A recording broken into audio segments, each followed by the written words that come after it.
Okay, we're going to move away from this. We're going to talk about a killing. The killing of Shinzo Abe, perhaps the most successful assassination, the most successful political assassination of our time. Okay, with respect to like your political goals. You know what I mean? Like with respect to why you would engage in an assassination and like what happens in the aftermath of it. This is probably the most successful political assassination of our time, perhaps, maybe even of all time. It would make it up there. Show today with breaking news out of Japan. Former Prime Minister Shinzo Abe has died in the hospital after being shot. Investigation into the assassination of former Japanese Prime Minister Shinzo Abe. Prime Minister's association with a religious group he blamed for his mother's financial ruin. A nation in shock. The longest-serving Prime Minister in Japanese history assassinated while giving a public speech. Nothing like this has happened in the country since 1936. An event no one expected would ever happen again.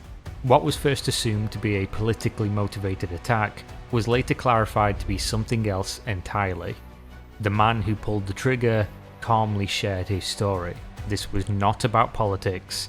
Instead, it was about religion, or what some would instead call a cult. The Unification Church. A young man blamed the organization for a ruined life. This young man grew, and so too did his hatred for those who he deemed responsible. And like, that's crazy. They literally, the Japanese people were straight up like, you know, hold up, hear him out though. Like, he killed the former prime minister and the nation of Japan. The Japanese people were like, let him cook because he's kind of not wrong. Like, that's what they said. They literally were like, oh, I'm sorry. You want to pay fucking state funds for a funeral? Not on my watch, motherfucker. I've never seen that. That's insane. Until one day, he enacted his revenge. Shinzo Abe, born 21st of September 1954, was a polarizing figure throughout his long political career. A staunch conservative whom was often described by detractors or opponents as a right-wing Japanese nationalist. Despite he managed to do what no other Japanese politician had done before him. Taking office first in 2006, Shinzo Abe resigned just a year later. I mean, it's wild that like people are like, oh, was Shinzo Abe right-wing? It's like, bro, he is a war crime denier. Okay? People forget, like, Holocaust isn't the only place where war crimes happen. Okay? Like, Holocaust isn't the only place where genocides happened, even during World War II. Like, that it doesn't get more fucking far right than that. You know what I mean? Citing health concerns. In September of 2012, he made a return to the spotlight as the re-elected leader of the LDP party and defeated their opponent in a 108 to 89 vote to yet again become Prime Minister. He made many controversial statements throughout his time in office, including that of a revisionist history regarding Japanese war crimes in World War II, which caused tensions throughout the region with China and South Korea. Despite these and many other controversies surrounding his position and policy, Shinzo Abe as Prime Minister managed to beat out oppositions in two more elections, 2014 and 2017, before he elected to resign yet again in 2020 due to... His party is called the Liberal Democrats. Yes, Americans may be shocked to find out, but Lib Dems universally outside of the United States of America, with notable exceptions of course, are right-wing. Liberal Democrats are right-wing. Even if you look at like politics in general, if you look at the political spectrum in the United States of America and compare it to other countries, our liberal Democrats are right-wing too. We don't have health care, man. That is like an unimaginably far-right economic policy position. Okay? To the relapse of those prior health concerns. Despite all the controversy, Shinzo Abe was loved by many within Japan. His legacy is that of complexity and division among all who followed his career. Somewhere along the way, however, Shinzo Abe is accused to have been involved in an organisation that is perhaps more controversial than the peaks and valleys of his political career. Yeah, an organization that our CIA played a role in fucking putting in a position of power in Korea. In the modern world, a charismatic leader can spread their word and gain followers. This can be described in two different ways, depending on a few factors and your perspective on how that group operates. The first is a pejorative term, cult. The second is NRM, or New Religious Movement. The major difference between the two is how a member's recruited and treated, as well as with a cult often being more of a social movement versus a purely religious one. Which brings us to the... You mean Japan? No. South Korea, with connections to Japan as well. No, I'm talking Korea, motherfucker. No, we're talking about the Moonies. Okay? That is the Korean cult. The far-right Korean cult that we have played a role in, okay, building out. Now, that is also kind of similar, or not dissimilar, to the liberal democratic development in Japan, okay? The irony is that, like, there is a connection between the dude who was denying war crimes and comfort women, Shinzo Abe, denying his grandfather's war crimes specifically, right? And the Moonie cult. Both of those formations have Western involvement in them. The Unification Church and where that is classified between these two terms. Originally founded in 1954, South Korea by Sun Myung Moon, the Unification Church is a massive, multifaceted organization that has spread across the globe. Some of the cliff notes as to why some call this organization a cult stems from the original leader Moon and his claim to be the Messiah. He fervently believed that he was the second coming of Christ, and his followers were to not only believe this, but spread the word in hopes of recruiting more people to the church and his cause. Members of the Unification Church are often referred to as Moonies, named of course after their great leader, who is described within the divine principle texts as the one man sent by God to resolve the fundamental problems of human life and the universe. Now, as to how this South Korean organisation has anything to do with Shinzo Abe, Japan, and an assassination, all comes down to how exactly the Unification Church is funded. Around 70% of the church's funding comes from the nation of Japan, and particularly what they refer to as spiritual sales. Moonies will research the deaths of Japanese citizens and then travel door to door claiming to be in contact with the recently deceased loved ones of families they are targeting. The claim is that if the family does not give money to the church, the deceased will not find them. What PKK terror attack? PKK terror organization attack on France? What? Wasn't it like a far-right French nationalist who attacked a bunch of Kurdish people? What are you, fucking nuts? So even when Kurdish people are fucking attacked and are victims of hate crimes, they're still responsible and they're terrorists? Is that what you're saying? That's insane, bro. We're not going to talk about that right now, though. We're talking about something else. Yo, he pulled a Megan Thee Stallion on the Kurds. He was like, you know, they are actually deserving and responsible for the hate crimes that they were they suffered. Their way into heaven. Due to this and many other factors, the Unification Church, despite the name, is said to cause conflict and erosion of families. Followers are sometimes instructed to marry the church's choice or to give over so much money that it would jeopardize the safety and the stability of any... He might just be Turkish and fucked it up in translation, to be fair. ...family involved. Due to the widespread operation of the Unification Church and the amount of funding they are able to procure, they have deep ties to many political organizations across the globe. What does the CIA get out of its connection with the Moonies? I wonder what the CIA gets out of, pumping the stocks of a far-right ultra-nationalist religious sect that they can place in a position of power that then where they can exert authority and influence over an entire nation that is already under their control pretty much economically. Oh yeah, that's right. They've done that literally universally all around the world. Anytime that they wanted to thwart like a fucking leftist formation in some country, in any part of the world that they wanted to have a say over, they basically do this exact same thing.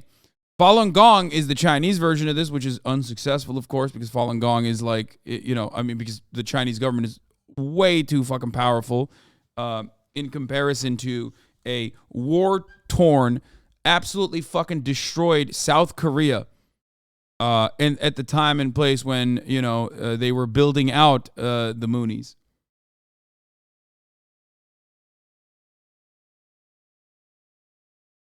And have been involved in policy, either publicly or privately, in many, many countries.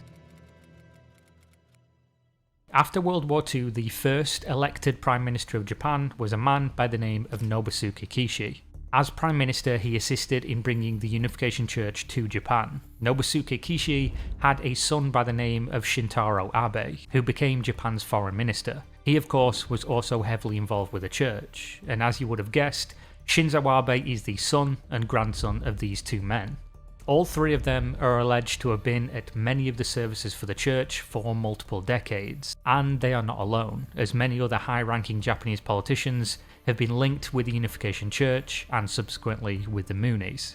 This information, while known publicly, did not take any form of media centre stage or seem to be deemed a problem until July 8th of 2022, the day that Shinzo Abe was carrying out his duties at a political event outside a train station in Nara City. During his speech, a man with a homemade firearm walked up behind him and opened fire. The first shot missed. Shinzo Abe turned around to see what the noise was, and the second shot landed. The suspect was arrested immediately and taken for questioning, which is where he calmly revealed the reason for the day's events. Tetsuya Yamagami was born September 10th, 1980 in a privileged household. His grandfather on the maternal side owned a local construction company, which his parents of course helped to run, and the family was generally quite affluent in the area. Tragedy struck early in Tetsuya's life. He said, motherfucker got taken out by a thingamabob. It's true though. It's not even a blunderbuss. You know what I'm saying? That shit was like, that's crazy. How is his hairline so good for his age? First of all, you don't know that, okay? Especially Japanese people love doing the hiding the hairline thing sometimes, okay? It's a universal problem that all men face. Turks, Japanese people all around the fucking world. You just got caught because he just like pulls it in front. You have no idea how bad that shit looks if he pulled it back.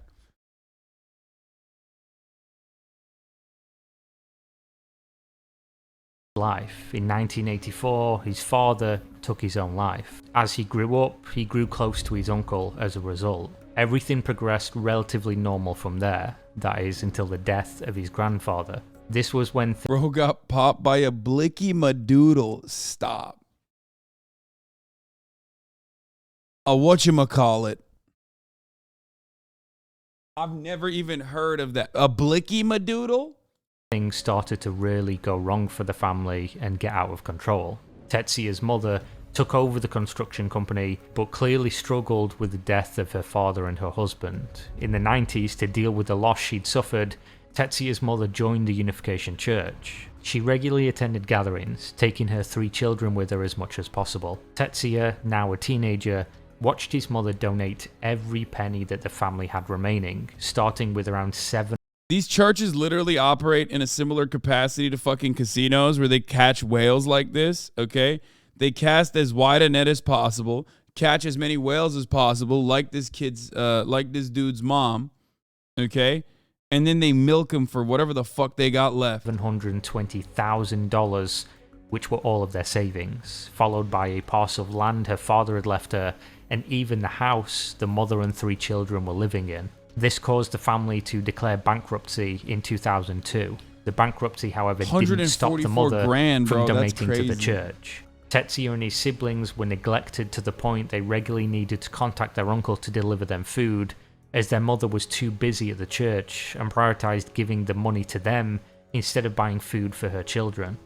Due to this financial situation, Tetsuya had little option but to leave home without the education he longed for, as the family just had no money for him to go to college. As a result, he joined the Japan Maritime Self-Defense Force, where he was posted to Kure Naval Base and the destroyer JS Matsuyuki.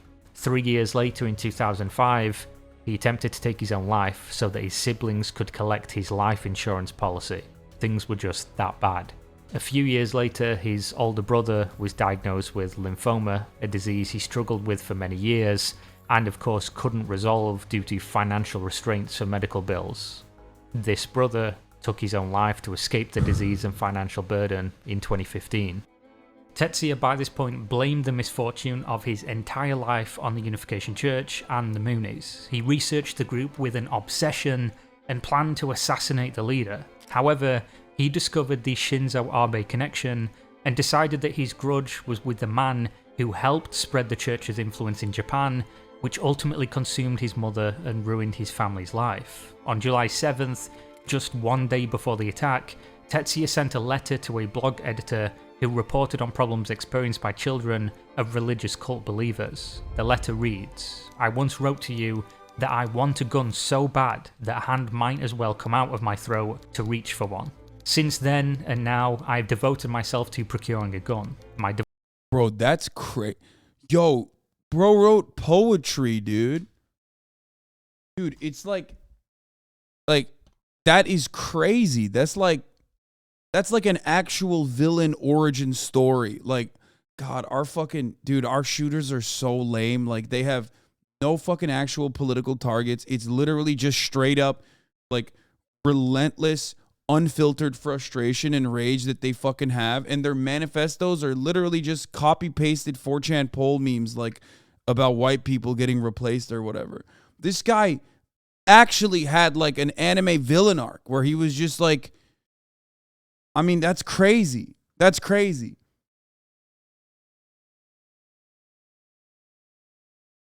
Devotion resembled that of the Unification Church followers, who discard all but their entire life in the name of a false god. My fateful encounter with the Unification Church goes back about 30 years. My mother, since having entered the religion, wasted over 100 million yen, our family's collapse, bankruptcy. As such things went by and my teenage years were over, it wouldn't be an exaggeration to say that this experience continued to distort the rest of my entire life. While I did loathe Abe, he is not the primary enemy. He is no more than one sympathizer of the Unification Church, one who has great influence in the real world." This letter was discovered days after the assassination and later released to the Japanese media, along with the story of Tetsuya Yamagami. With nothing left to lose and having accomplished part of his mission, the now 41-year-old man described his previous attempts to remove high-ranking members of the church from this mortal realm. From the time of bankruptcy over 20 years ago, he would walk the church halls with a knife, searching for the opportunity to find the South Korean leaders of the church. He made plans to burn another member with a Molotov cocktail in 2019, but had to give up due to the inability to access the church on that given day. He considered making homemade Hand coming out of mouth is a saying in Japanese. I mean, that's a cool-ass saying, bro. Someone said they made the villain too relatable. Yeah, dude, this guy has, like, he is the genius of hard work, okay? He literally worked so fucking hard for this. Like, you know, half the mass shooters are just like, they're just like directing their frustration after, like, a store purchase gun that they fucking got a week prior on whoever the fuck they want to. You know what I mean? This guy was like letting it cook, okay? This guy was sitting in the kitchen cooking up fucking schemes. Not even saying it's a scheme is like undermining what he was, trying to do here.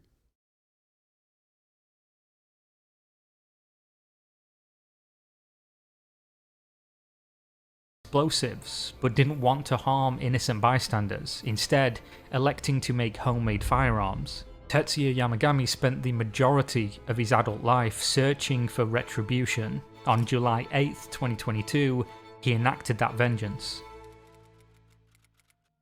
The Japanese government has begun an official investigation into the Unification Church. There have been months of revelations about links between the religious group and the government. Are we sympathizing with a killer? No, of course not. But also, having said that, you know, it's just, I'm just looking at this situation as objectively as I possibly can. Liberal Democratic Party. In the immediate aftermath of the event, there was panic and uncertainty. Politicians cancelled plans and campaign appearances out of respect as well as safety concerns.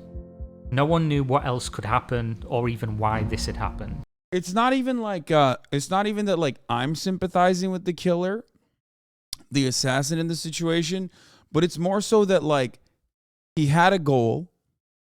Okay. He very clearly defined his goal. He overcame great odds. Okay. Many obstacles, many hurdles were cleared. Okay. He built a fucking rust weapon, a blunderbuss. Okay.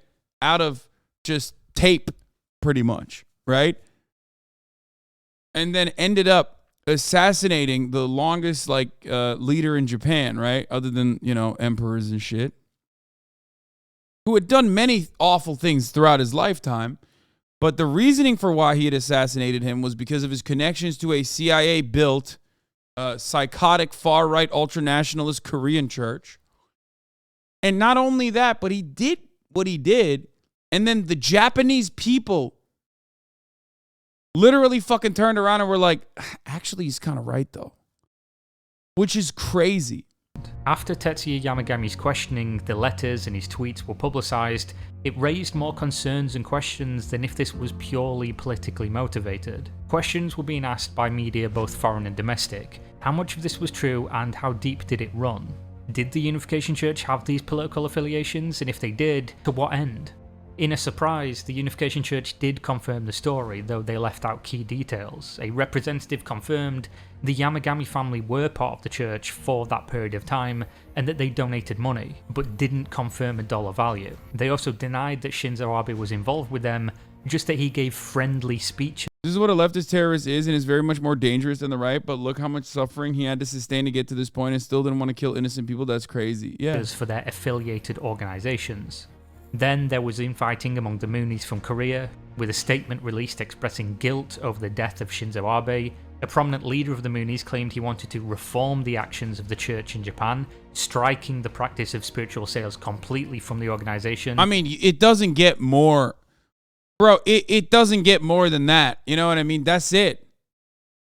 It more dangerous? No, he means more dangerous. Like, this is why leftist radicals are more dangerous, in the sense that their cause is just, is what he was trying to say.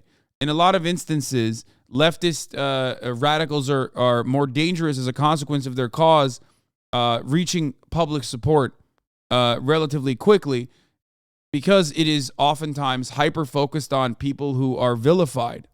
You know what I mean? And more effective, I guess. And it was so effective. That's why I'm saying this is perhaps the most effective political assassination of our time.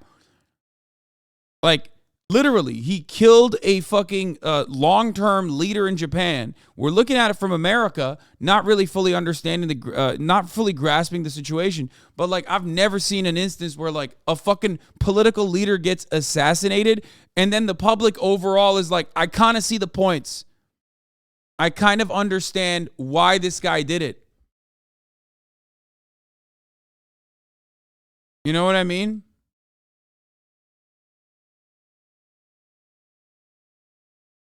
Unfortunately, the other leaders were having none of it. They saw the massive financial benefit and they didn't want to let go. In fact, they went so far as to deny everything he said, instead claiming that the media discussing these topics were tantamount to hate speech and threats against their followers. Which is why they organised protests where they transported over 3,000 people from their career. I'm going to be honest, that's not going to work, because, you know, for reasons, ironically, that Shinzo Abe actually denied routinely, the relationship between Japanese people and Korean people, not exactly great. Okay? That certainly was a systemic form of bigotry that played a role in why this was a successful assassination.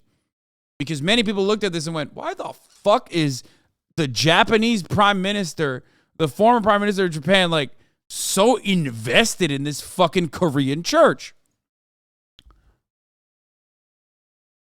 Because, let's be real. There's a lot of story there. There's a lot of background there. Not too fond. The Japanese people are not too fond of Korean people, vice versa, for understandable reasons, especially on the Korean side, even though this unification church is a far-right ultranationalist unification church, and I'm not fucking, supporting them in any meaningful capacity. But you have to admit that Japan's, the overall Japanese attitude towards Korean people in general definitely also played a role in why this was a successful assassination. Facility right to the streets of Seoul to rally against Japanese media. Most of the participants in this rally were Japanese women who were married to Korean men through their arranged marriage system. As if that wasn't enough, they also started to sue Japanese media outlets or even talk show guests for defamation whenever they... And also, as we all know, in Japan, you can sue someone for defamation even if they are truthful. Fun fact for everybody who doesn't know, let's say someone's a pedophile, okay? Let's say there's a pedophile in Japan, and someone goes on a media show and goes, that guy's a pedophile, okay? And I'm not talking that guy watches lolly shit, which I think you should be able to call someone a pedo for that, especially if they're being really weird around children, okay? I'm talking straight up. You say someone is a convicted pedophile, you say that on TV, you can still get successfully sued in Japan, okay? Straight up. It's crazy, okay? That's a crazy thing. Wild. He talked about the assassination potentially being linked to the Unification Church. In Japan, on a political level, the leader of the LDP reshuffled his cabinet with the aim to closely examine each member for any affiliation to the Moonies, though only after massive percentage drop-offs in the party's approval ratings. On a civil level, reports and studies started to surface that showed close to $40 million reported as damages from over 400 victims of the church from the year 2017 until 2020. The reason the lawyers reported this money as damages is that the victims claim to have been coerced into donating the money under false pretense. On October 16, 2022, Japanese Prime Minister Kishida announced a probe which would assess the allegations against the Unification Church operation within the nation. Should any of this prove true, the organisation would be officially dissolved within Japanese territory. Which brings us to the public's reaction. To some, Tetsuya Yamagami was deemed a hero, a fighter of freedom, and hailed as an icon. T-shirts were sold in his name. People that wasn't that's not a small percentage of people. It wasn't lol, we're riding for some fucking mass shooter in the way that edgelords try to, 4chan tries to in America. We're talking a good chunk of Japanese people saw what he did and were that was fire, actually, and valid. Okay? People were cosplaying as him on the day he actually performed the assassination. Movies were released detailing his life on the day of Shinzo Abe's funeral. Petitions were filed to drastically reduce his sentence, and there was widespread support for his actions. The issue here is doing so could cause others to try to resolve their own problems in life with those same radical methods. And that is how the most polarizing figure in recent Japanese politics was assassinated due to his alleged involvement in an organization that has solicited billions of dollars from grieving Japanese families. I mean, that shit was crazy, dude. That was crazy. That fucking happened. Wild. Absolutely fucking wild. They said free the homie, he ain't do nothing. Yeah, I mean, no, they said free the homie, he did something, but we agree with it. Which is almost worse than saying free the homie, he ain't do nothing. They were no, we know what he did. We liked it. We would like more of that, please. That's what they were fucking saying, dude. It's crazy.